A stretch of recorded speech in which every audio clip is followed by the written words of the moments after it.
Welcome to Basket of Tales, a time travel into the world of stories. Hello everyone, Miss S is back with another interesting story from the tales of Vikram and Bethaal. Yet again, Vikram successfully brings down Bethaal from the tree. And like always, Bethaal agrees to go with him on one condition, that he will not speak until they reach their final destination. Bethaal starts narrating a story. This is a story of 4 princes. In a far-away kingdom, there was a beautiful princess. The king wanted his daughter to get married. He was looking for a perfect prince to marry her. Slowly, the news spread to the other kingdoms. One day, 4 handsome princes arrived at the king's palace, expressing their desire to marry the princess.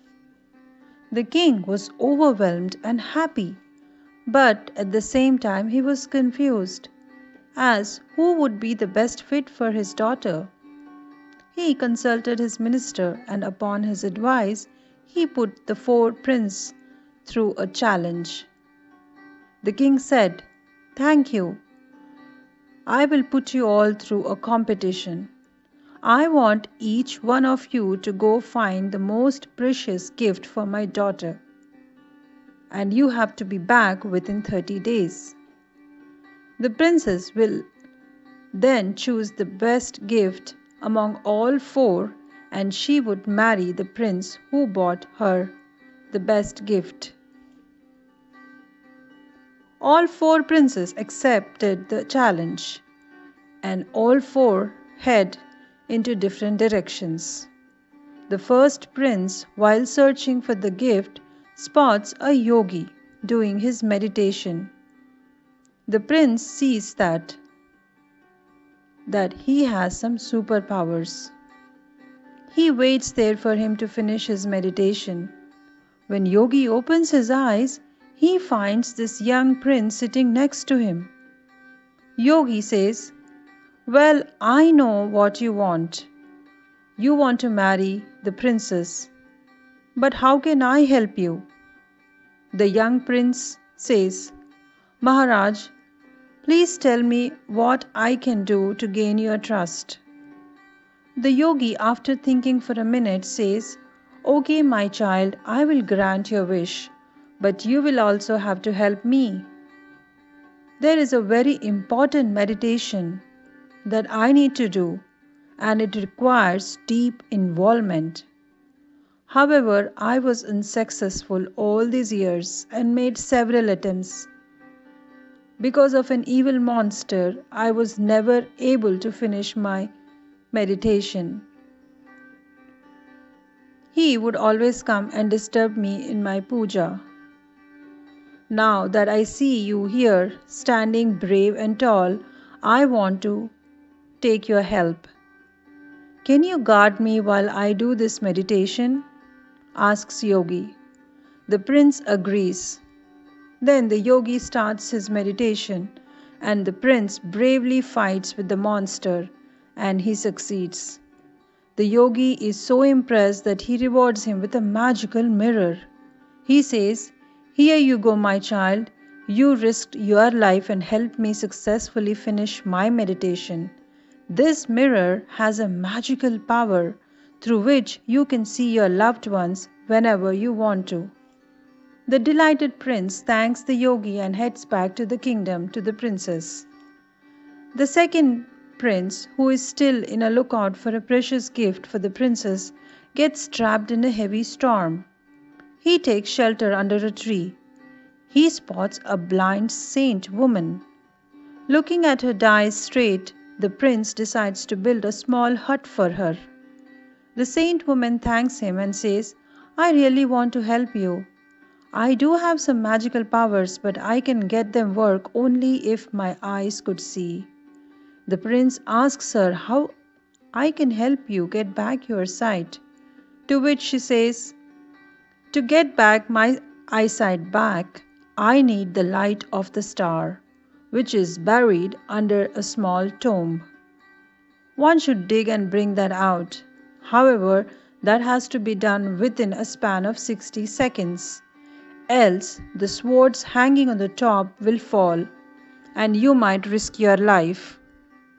The wise prince, without a hesitation, goes ahead and decides to help the saint woman and help her get back her sight.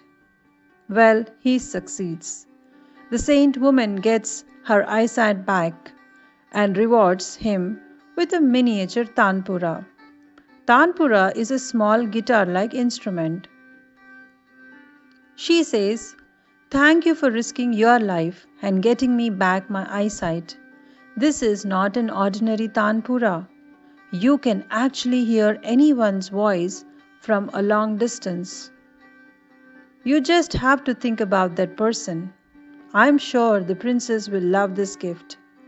The prince thanks her and heads back to the kingdom to the princess. Now, the third prince, who is physically disabled, could work only with one hand. On his search mission, he meets a Vaidya. Vaidya is a doctor. The doctor tells him that he is researching to invent a magical cure for any kind of illness. However, the last phase of the process is very challenging, and he would need someone to help him. The prince agrees to help him in the mission. He guards him as doctor works on creating the magical cure. He fights with demons and monsters who try to steal the magic potion from the doctor. Finally, the doctor creates the cure. With the cure, he can reverse age and cure any illness. The doctor then rewards him with a magical flower that can be used to fulfill any of his wish. However, he can use it only once. He thanks the yogi and starts walking back to the kingdom. The fourth prince, while walking in the forest, spots a magician flying on a magical carpet. He asks him if he could give him the carpet so that he can gift this carpet to the princess. He says, in return, "I would give a lot of gold and jewels." The magician agrees, but he had different plans. He tries to cheat the prince and take away the gold and as well not give him the magic carpet. But his evil plans ends. He is attacked by a poisonous snake. The prince actually saves him. The grateful magician, as a token of gratitude, willingly offers him the magical carpet. The prince thanks him and heads back to the kingdom. All the four princes meet at one point. The first prince, who gets the magical mirrors, gets very excited and says, "Hey, I have got this magical mirror, and with this mirror we can actually see the princess." He says some magical words, and there appears the princess in the mirror, and to their shock they find her lying on the bed, all unconscious. However, they can't hear what exactly happened to her. The second prince quickly brings his tanpura out and says, "Let's take help of this instrument. We can hear what they are actually speaking." They hear the doctor talking to the king about the prince's ill health and that there is no cure. They all start getting worried and want to reach to the kingdom as soon as they can. And that is when the magical carpet helps them. They quickly hop onto the carpet and reach the kingdom in no time. They see the princess lying in the unconscious state. However, they feel helpless. That's when the third prince takes the magical flower that was given to him by the doctor. With the help of the flower, he saves the princess' life. The king thanks him and asks him for the flower. The prince says, "Well, I'm sorry to say, this magical flower works only once. I'm happy this flower saved the life of the princess." And he walks out. Now, here is where Bethaal pauses and asks Vikram, "Now tell me, who will the princess marry?" Each prince played an important role in saving the prince's life.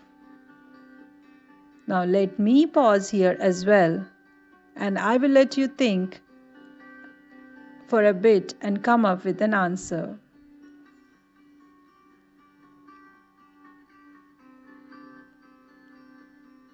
Well, after a few minutes, Vikram says, according to me, the princess will marry the third prince, who saved her life with the magical flower.